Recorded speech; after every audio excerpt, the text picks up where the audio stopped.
আসসালামু আলাইকুম ওরহমতুল্লাহি তাআলা ওয়া বারাকাতুহু নাহমাদুহু ওয়া নুসাল্লি আলা রাসূলিহিল কারীম বিসমিল্লাহির রহমানির রহিম। দেশে প্রবাসে যে যেখান থেকে দেখছেন সকলকে আন্তরিক মোবারকবাদ, প্রীতি ও শুভেচ্ছা জানিয়ে শুরু করছি আপনাদের প্রিয় অনুষ্ঠান taste me soft drinks powder Islam ও রমজান অনুষ্ঠান। সাথে আছি আমি মাওলানা ইলিয়াস ইব্রাহিম বিক্রমপুরী। প্রিয় দর্শক, প্রতিদিন আমরা নির্ধারিত একটি বিষয় নিয়ে এবং বরেণ্য একজন অতিথি নিয়ে আমরা আলোচনা করি। তারই ধারাবাহিকতায় আজকে বিশিষ্ট একজন ইসলামী চিন্তাবিদ আমাদের মাঝে উপস্থিত আছেন, মোহতারাম মাওলানা মুফতি শাহাদাত হুসাইন হালুয়াঘাটি। আসসালামু আলাইকুম ওয়া রাহমাতুল্লাহি ওয়া বারাকাতুহু। ওয়ালাইকুম আসসালাম ওয়া রাহমাতুল্লাহি তাআলা ওয়া বারাকাতুহু। মোহতারাম, কেমন আছেন? আলহামদুলিল্লাহ, আল্লাহ তাআলা ভালো রেখেছেন। আপনি কেমন আছেন? আপনাকেও মোবারকবাদ জানাচ্ছি। আলহামদুলিল্লাহ, আল্লাহ তাআলা ভালো রেখেছেন। আপনাকে মোবারকবাদ। প্রিয় দর্শক শ্রোতা, যেমনটা আপনাদেরকে বলেছিলাম যে আজকে একজন অতিথির সাথে আপনাদের পরিচয় করিয়ে দিব এবং গুরুত্বপূর্ণ একটি বিষয় নিয়ে আমরা আলোচনা করব। আজ আমরা যে বিষয় নিয়ে আলোচনা করব তা হলো ক্ষমা পাওয়ার মাস মাহে রমাদান, গুনাহ মাফ করার মাস মাহে রমাদান। এই বিষয়টির উপরে আমাদের আজকের বরেণ্য অতিথির কাছ থেকে চলুন আমরা আলোচনা শুনি। মানুষ মাত্রই ভুল হবে, আল্লাহর কাছে ক্ষমা চাইবে, ইস্তেগফার করবে, আল্লাহ তাআলা তাকে মাফ করে দিবেন। এবং কোরআনুল কারিমে মাগফিরাত এই শব্দটি বেশ কিছু জায়গায় আল্লাহ তাআলা দিয়েছেন। সূরা আহজাবে আল্লাহ তাআলা স্পষ্ট বলেছেন, যারা রোজা রাখে, নামাজ পড়ে, দান করে, সাদাকা করে, আ'আদ্দাল্লাহু লাহুম মাগফিরাতাও ওয়া আজরান আযীমা, আল্লাহ তাদেরকে ক্ষমা করে দিবেন এবং উত্তম পুরস্কার তাদের জন্য অপেক্ষা করছে। জি মোহতারাম, বলুন। জি, যেমনটি বলছিলেন, শুকরিয়া। আজকের সম্মানিত উপস্থাপক অত্যন্ত একটি গুরুত্বপূর্ণ বিষয় এনেছেন, ক্ষমা লাভের মাস মাহে রমাদান। ক্ষমা প্রত্যেক মুমিন মুসলমানের পাওয়ার একটা অন্যতম হক। কোরআনুল কারিমের অসংখ্য জায়গায় আল্লাহ তাআলা ক্ষমা করবেন বান্দাদেরকে, এই মর্মে কোরআন হাদিসের অসংখ্য উদ্ধৃত রয়েছে। যদি একটি আয়াত আপনাদের সম্মুখে আমি আনি, ইস্তাগফিরু রাব্বাকুম ইন্নাহু কানা গফফারা। আল্লাহ রাব্বুল আলামিন বলেছেন, তোমরা ক্ষমা চাও, তিনি হচ্ছেন ক্ষমাশীল। মাহে রমাদান আমাদেরকে ক্ষমার ঘোষণা দেয়। এই মর্মে যদি আমরা দেখি, বিশ্বনবী সাল্লাল্লাহু আলাইহি ওয়াসাল্লাম রমাদান উপলক্ষে বান্দা যে ক্ষমা পাবে, এজন্য শুরুতেই তিনি সকল মুসলিমদের উদ্দেশ্য করে একটি ঘোষণা দিয়েছিলেন, যা হজরতে সালমান ফারসি রাদিয়াল্লাহু তাআলা আনহু ইনি একটি হাদিস বর্ণনা করেছেন, দীর্ঘ একটি লম্বা হাদিস। যে হাদিসের সারমর্মে বিশ্বনবী সাল্লাল্লাহু আলাইহি সাল্লাম বলেছেন, ইজা দাখালা রমাদান ফুতিহাত আবওয়াবুল জান্নাহ ওয়া গুল্লিকাত আবওয়াবুন নার। যখন রমজান প্রবেশ করে, যখন রমজান মাস এসে উপস্থিত হয়, তখন আল্লাহ রাব্বুল আলামিন আসমানের সকল দরজা তথা জান্নাতের দরজাসমূহ খুলে দেন এবং জাহান্নামের সকল দরজাগুলো বন্ধ করে দেন। এখান থেকে বোঝা যায় যে বিশ্বনবী সাল্লাল্লাহু আলাইহি সাল্লাম যে মাহে রমাদান যে ক্ষমা পাওয়ার মাস, একটা অন্যতম একটা মাধ্যম শুরু হয়ে গেল। বিশ্বনবী সাল্লাল্লাহু আলাইহি সাল্লাম আরও বলেছেন যে যখন কোনো মানুষ মাহে রমাদানে রমজান মাসে রোজা রাখবে এবং তারাবির সালাত আদায় করবে, তার এই সালাত আদায় এবং রমজান মাসের রোজা রাখা, এই দুইটা তার গুনাহ মাফের কারণ হবে। নবী করিম সাল্লাল্লাহু আলাইহি সাল্লাম এই মর্মে হাদিসে বলেছেন, মান সামা রমাদানা ঈমানাও ওয়া ইহতিসাবান গুফিরা লাহু মা তাকদ্দামা মিন যামবি। যে ব্যক্তি রমজান মাসের রোজা রাখলো ঈমান ও সবের আশায়, তার অতীত জিন্দেগীর সমস্ত গুনাহ আল্লাহ তাআলা ক্ষমা করে দেবেন। বিশ্বনবী সাল্লাল্লাহু আলাইহি সাল্লাম তিনি আরও বলেছেন, ওমান কামা রমাদানা ঈমানা ওয়া ইহতিসাবান গুফিরা লাহু মা তাকদ্দামা মিন যামবি। কোনো ব্যক্তি যদি রমজান মাসে সালাতুত তারাবি আদায় করে, এটাও তার গুনাহ মাফের কারণ হবে। এবং তারাবির পাশে অন্যান্য যে নফল নামাজ আছে, হ্যাঁ ঠিকই বলেছেন, অন্যান্য নফল নামাজ আছে, এগুলো গুনাহ মাফের কারণ হবে। কেননা রমজান মাসের প্রতিটি নেক আমল তো আল্লাহ তাআলা রমজানকে কেন্দ্র করে 70 গুণ করে বাড়িয়ে দিয়ে রেখেছেন। সর্বনিম্ন 70 গুণ করে সব লাভ করে। প্রতিটা নেক আমল বান্দার জন্য 70 গুণ সব আমল, মানে তার গুনাহ মাফের কারণ এবং জান্নাতে যাওয়ার কারণ হয়। বিশ্বনবী সাল্লাল্লাহু আলাইহি সাল্লাম আরও অত্যন্ত স্পষ্ট করে বলেছেন, কোনো মানুষ রমজান মাসে রোজা যদি রাখে এবং সাথে যদি সালাতে তারাবি যদি সে কন্টিনিউ করতে পারে, তো ওই ব্যক্তি এমন নিষ্পাপ হয়ে যায়, সেজন্য সদ্য মায়ের গর্ভ থেকে জন্মগ্রহণ করলে একটি শিশু যেমনি করে নিষ্পাপ হয়, এরকম নিষ্পাপ হয়ে যায়, যা হযরত তিরমিজি রহমতুল্লাহ আলাই তার কিতাবের ভিতরে হাদিসটি এনেছেন এভাবে যে আল্লাহ রাব্বুল আলামিন রমজান মাসে রোজা ফরজ করেছেন। রাসূল বলেছেন ইন্নাল্লাহা ফারাজা সিয়ামা রমাজান, আল্লাহ তাআলা রমজান মাসের রোজা ফরজ করেছেন। ও সানান্তু লাকুম কিয়ামা, এবং আমি তোমাদের জন্য তারাবির সালাতকে সুন্নাহ করেছে। মান সামাহু ওয়া কামাহু ঈমানান ওয়া ইহতিসাবান খারাজা মিন জুনুবিহি কা ইয়াউমি ওয়ালাদাতহু উম্মুহু। বিশ্বনবী বলেন, কোনো ব্যক্তি যদি রমজান মাসের সালাত তথা তারাবির সালাত আদায় করে এবং রোজা রাখে, সে এমনি করে নিষ্পাপ হয়ে যায় যেমনি করে একটা শিশু যদি তার মায়ের গর্ভ থেকে জন্মগ্রহণ করে যেমনি করে নিষ্পাপ হয়। সম্মানিত হাজিরিন, এরকম অসংখ্য গুনাহ মাফের বর্ণনা আল্লাহ তাআলা রমজানকে কেন্দ্রিক রাসূল সাল্লাল্লাহু আলাইহি ওয়াসাল্লাম ঘোষণা করেছেন। তিনি আরও বলেছেন যে ফিহি লাইলাতুন খায়রুম মিন আলফি শাহর, এই মাসে এমন একটি রাত্রি আছে যে মাসটি হাজার মাসের চাইতে দামি। আর যে ব্যক্তি এই মাসটিকে মান কামা লাইলাতুল কদরি ঈমানান ওয়া ইহতিসাবান গুফিরা লাহু মা তাকাদ্দামা মিন যামবি, কোনো মানুষ যদি এই রাত্রিতে কিয়াম করে তথা সালাত আদায় করে, রুকু করে, সিজদা করে, কোরআন তেলাওয়াত করে, বিভিন্ন তাসবিহ তাহলিল করে, অর্থাৎ ওই রাত্রে জাগ্রত থেকে ইবাদতের ভিতরে যদি রাত্রটা যে জাগ্রত থেকে যে ইবাদতের ভিতরে যদি কাটায়, তখন এটা তার গুনাহ মাফের কারণ হয়ে দাঁড়াবে। এমনি করে মাহে রমাদান প্রতিটি মুহূর্ত বান্দার গুনাহ মাফের কারণ। সে যখন কোনো সাদাকা করে এটা তার গুনাহ মাফের কারণ হয়। সে যখন কোনো জিকির করে সুবহানাল্লাহ, আলহামদুলিল্লাহ, আল্লাহু আকবার, আস্তাগফিরুল্লাহ, যে কোনো ধরনের তাসবিহ যখন যে পড়ে এটা তার গুনাহ মাফের কারণ হয়ে যায়। সে যখন নবী সাল্লাল্লাহু আলাইহি সাল্লামের উপর যখন দুরূদ শরীফ পড়ে এটা তার গুনাহ মাফের কারণ হয়। এমনি করে সে তার প্রতিটা মুহূর্ত কোরআন তেলাওয়াতের মাধ্যমে প্রতিটি হরফ একদিক দিয়ে নেকি অর্জন করতে থাকে, নেকি অর্জনের মাধ্যমে গুনাহ মাফ হতে থাকে। কেননা আল্লাহ রাব্বুল আলামিন নিজেই তো বলেছেন ইন্নাল হাসানাতি ইযহিবনা সাইয়্যাত, নিশ্চয়ই নেক কাজসমূহ বদ কাজসমূহকে দুর্বৃত করে ফেলে। কোনো মানুষ যখন বেশি থেকে নেক কাজ করা শুরু করে তখন তার বদ কাজ এমনি করে অটোমেটিকলি চলে যেতে থাকে। এজন্য বিশ্বনবী সাল্লাল্লাহু আলাইহি সাল্লাম অপর এক হাদিসের ভিতর বলেছেন, কোনো মানুষ যদি কোনো গুনাহ করে আর গুনাহ করার পরে সে যদি তওবা করে, আল্লাহ তাআলা তাকে এমন করে ক্ষমা করে দেয় সে যেন কোনো গুনাহই করে নাই, তার জীবনে যেন কোনো গুনাহই হয় নাই, এমন করে আল্লাহ তাআলা ক্ষমা করে দেয়। যেন ক্ষমা লাভের মাস এই মাহে রমাদান। এই ক্ষমা লাভের মাসে আমাদের উচিত কি বেশি থেকে বেশি ইস্তিগফার করা, কারণ ইস্তিগফার আল্লাহ তাআলা পছন্দ করে। আল্লাহ তাআলা বলেন, হে বান্দা, আরেকটা হলো গুনাহকে ছেড়ে দেওয়া। হ্যাঁ, ইস্তিগফারের মাধ্যমে গুনাহকে ছেড়ে দেওয়া। গুনাহ ছেড়ে দেওয়ার জন্য আমি ইস্তিগফার করছি কিন্তু গুনাহ আমি ছাড়ছি না, তাহলে তো এই ইস্তিগফারের কোনো অর্থ নেই। হ্যাঁ, যে যথার্থই বলেছেন। একদিক দিয়ে মানুষ ইস্তিগফার করছে আর একদিক দিয়ে মানুষ গুনাহ করছে, এটার দ্বারা হবে না। এজন্য বিশ্বনবী সাল্লাল্লাহু আলাইহি সাল্লাম রমাদানের শুরুতে সকল মানুষকে মুক্ত করে একটি কথা বলেছেন, ইয়া বাগি আল খায়ের আকবিল, হে সত্যের অন্বেষণকারী তুমি আরও সামনে আগে বাড়াবো। ওয়া বাগি শাররি আকসির, হে মন্দের অন্বেষণকারী তুমি আবার থেমে যাও, পাপাচার তুমি আবার বন্ধ করো। এখন রমজান মাস এসেছে, এখন আর পাপাচার করা যাবে না, এখন সৎ কাজের প্রতিযোগিতা করতে হবে। যে সৎ কাজের প্রতিযোগিতা করার মাধ্যমে আমরা আমাদের গুনাহসমূহ মিটাইতে পারি। আল্লাহ তাআলা তো এই জন্য যথার্থ বলেছেন, ফাস্তাবিকুল খায়রাত, তোমরা নেক কাজে প্রতিযোগিতা করো।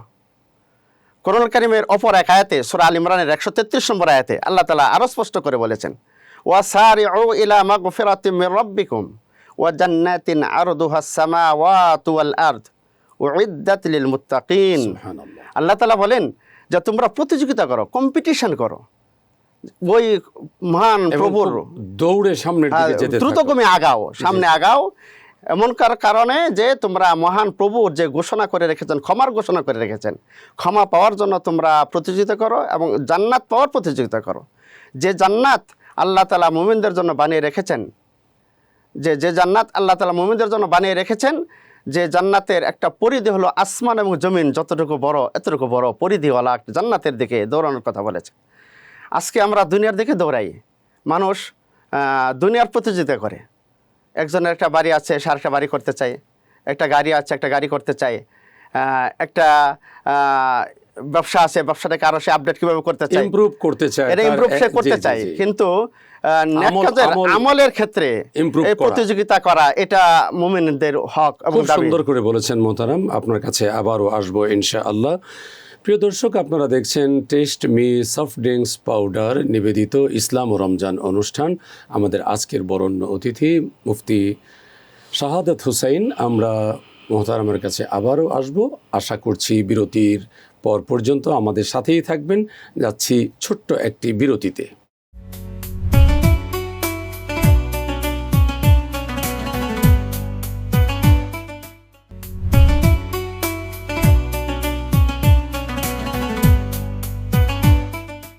আসসালামু আলাইকুম রহমতুল্লাহি তাআলা ওয়া বারাকাতুহু। প্রিয় দর্শক, বিরতি পেরিয়ে আবারও আমরা আলোচনায় আসছি।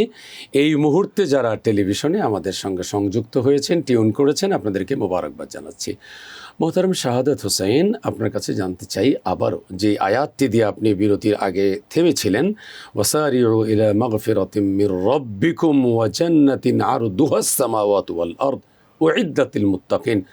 দৌড়ে দৌড়ে আসো ক্ষমার দিকে, জান্নাতের দিকে। আরে বানানোই হয়েছে জান্নাত মুত্তাকিদের জন্য।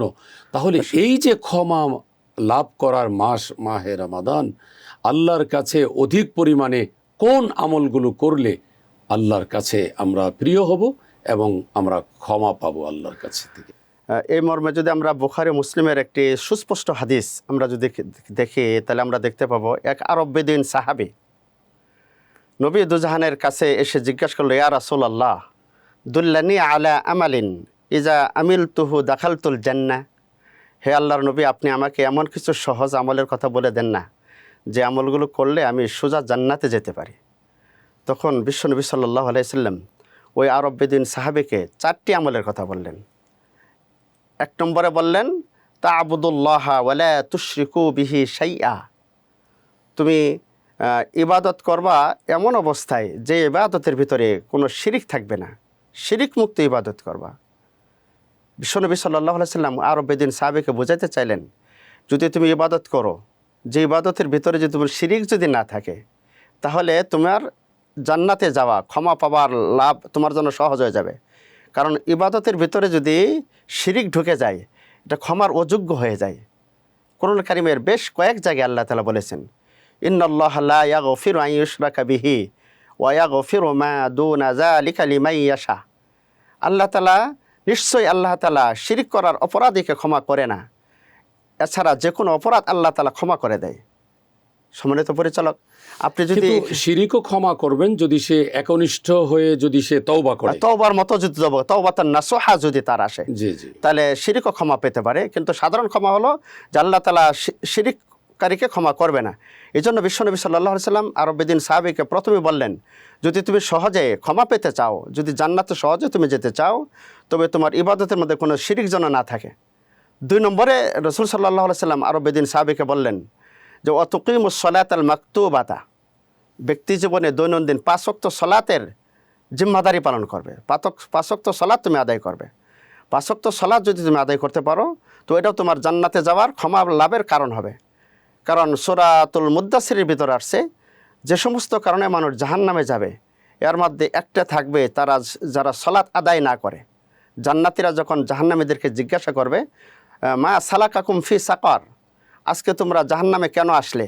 তখন তারা বলবে, ক্বালু লাম নাকু মিনাল মুসাল্লিন, আমরা জাহান্নামে আসার কারণ হলো আমরা দুনিয়াতে নামাজে ছিলাম না।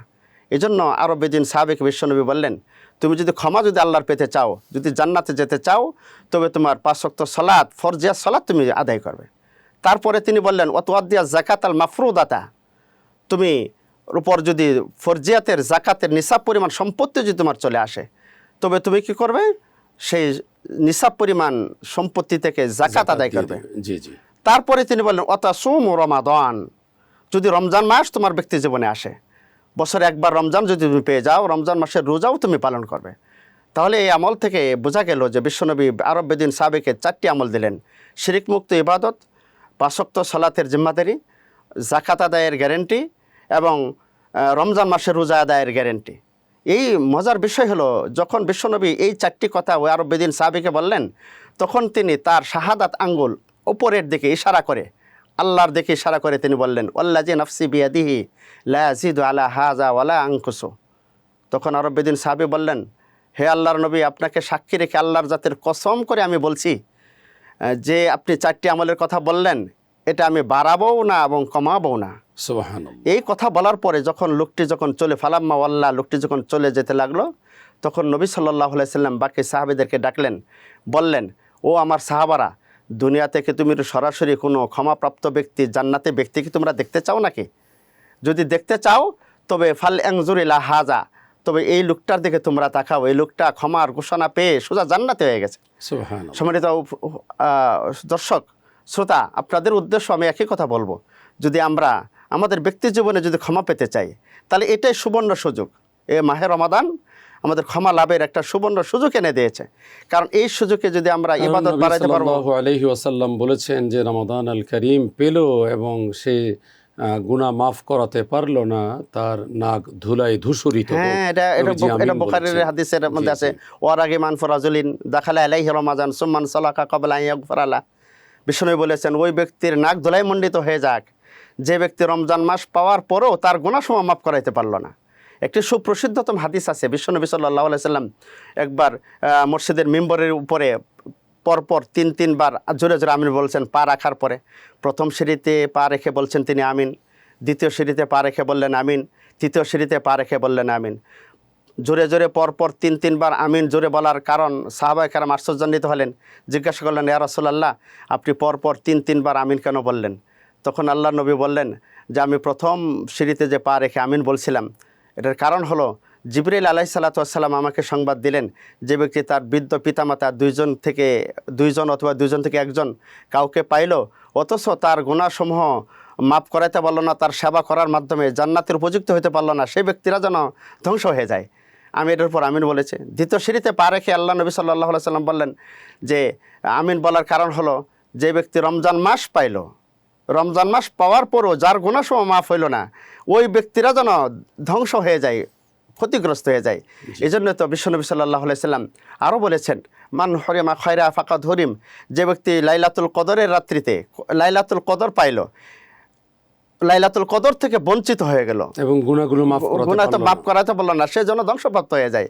সবকিছু দেখে বোঝা যায় যে মাহে রমাদান ক্ষমা লাভের মাস, গুনাহ মাফের মাস, জান্নাত অর্জনের মাস, অতএব আমাদের আল্লাহর প্রিয় হওয়ার মাস, আল্লাহ তাআলার একেবারে কাছে থেকে কাছে যাওয়ার মাস, যে ইবাদতের মাধ্যমে আল্লাহর একেবারে কাছে থেকে কাছে যাওয়া যায়। মান তাকাররাবা ফি খাসলাতান, যে ব্যক্তি এই রমজান মাসে একটি কোনো ভালো কাজ করে, তখন এটাকে আল্লাহ তাআলা 70 গুণ বাড়িয়ে সওয়াব দেন। কারণটা হলো যেন বান্দাকে ক্ষমা করে দেওয়া যেতে পারে। হ্যাঁ, এই জন্য আল্লাহ তাআলা রেখেছেন, ইয়া আইয়ুহাল্লাযিনা আমানু তুবু ইলাল্লাহি তাওবাতান নাসুহা, বান্দারে তোমরা আমার কাছে খাঁটিভাবে তওবা করো, আর আমি আল্লাহ খাঁটিভাবে তওবা করলে তোমাকে ক্ষমা করে দেব। এই জন্য সুপ্রিয় দর্শক শ্রোতা, আপনাদেরকে আমরা অনুরোধ করব, এই মাহে রমাদান আসুন আমরা বেশি থেকে বেশি ইস্তিগফার করি, ইস্তিগফারের আমল করি। রাসূল সাল্লাল্লাহু আলাইহি সাল্লাম বলেছেন, রমজান মাস পালে সে 4টি কাজ না করে থাকতেই পারবে না। জি। 1 নম্বরে সে কালিমা লা ইলাহা ইল্লাল্লাহ বেশি বেশি পড়বে, ইস্তিগফারের আমল বেশি বেশি করবে, ক্ষমা চাবে, বারবার আল্লাহ তাআলার কাছে ক্ষমা চাবে, বারবার মাপ চাবে, সিজদায় পরে পরে মাপ চাবে, নফল নামাজের সিজদাতে পরে মাপ চাবে, হ্যাঁ, দোয়ার মাধ্যমে মাপ চাবে, তিলাওয়াত করার মাধ্যমে মাপ চাবে, দান সাদাকা করার মাধ্যমে মাপ চাবে। এই জন্য বেশি থেকে বেশি কালিমা পড়া এবং ইস্তিগফার করা। আল্লাহ নবী আরও বলেছেন যে তোমরা তো জান্নাত না চেয়ে থাকতেই পারবে না, তোমরা বেশি বেশি জান্নাত চাবে। হ্যাঁ, তোমরা বেশি জান্নাত চাবে, আর জাহান্নাম থেকে বাঁচার জন্য তোমরা আমার কাছে বেশি বেশি জাহান্নাম থেকে পানা চাবে। এই জন্য এই 4টি কাজ আমাদের বেশি বেশি করা দরকার। সুপ্রিয় দর্শক শ্রোতা, আপনারা যারা আমার বিজয় টিভির মাধ্যমে যারা আমাদের কথা ইতিমধ্যে শুনছেন, দক্ষ পরিচালক, আমার সারা বাংলার পরিচিত ব্যক্তিত্ব। জি, আসলে মোহতারাম, এই যে গুনাহ মাফ করার যে মাস আল্লাহ তাআলা মাহে রমজান আমাদেরকে দিয়েছেন, দেখুন আমরা দেখি যে লন্ড্রিতে যখন কাপড় দেয়া হয় তখন কিন্তু এটি যখন ওয়াশ করা হয় পরিষ্কার হয়ে যায়। ঠিক এমনিভাবে যখন সিয়াম পালন করে, কিয়াম করে, সাদাকা দান করে, ইফতার দান করে, মা বাবার সেবা করে, স্বামী স্ত্রী বিবি বাচ্চা আত্মীয় স্বজন তাদের সকলের হক যখন সে আদায় করে, আল্লাহ তাআলা তাকে কোনো না কোনোভাবে তাকে ক্ষমা করে। উপরন্তু সে যখন সাদাকা আদায় করে, সাদকাতুল ফিতির আদায় করে, কাফফারা আদায় করে, আল্লাহ তাআলা তাকে মাফ করে দেন। আপনাকে ধন্যবাদ জানাচ্ছি, কষ্ট করে আপনি স্টুডিওতে এসেছেন। ধন্যবাদ আপনাকেও আমাদের এই আজকের এই প্রোগ্রামে ইনভাইট করার জন্য। প্রিয় দর্শক, দেখতে দেখতে আমরা অনুষ্ঠানের একেবারে শেষ প্রান্তে এসে উপনীত হয়েছি। আগামীকালকে ইনশাআল্লাহ আবারও আপনাদের সম্মুখে আমরা উপস্থিত হব taste me soft drinks powder Islam ও রমজান অনুষ্ঠানে। থাকবে অন্য আরেকজন বরেণ্য অতিথি, একই চ্যানেলে একই সময়। খুব ভালো থাকবেন আল্লাহ পাকের আপন মেহেরবানিতে।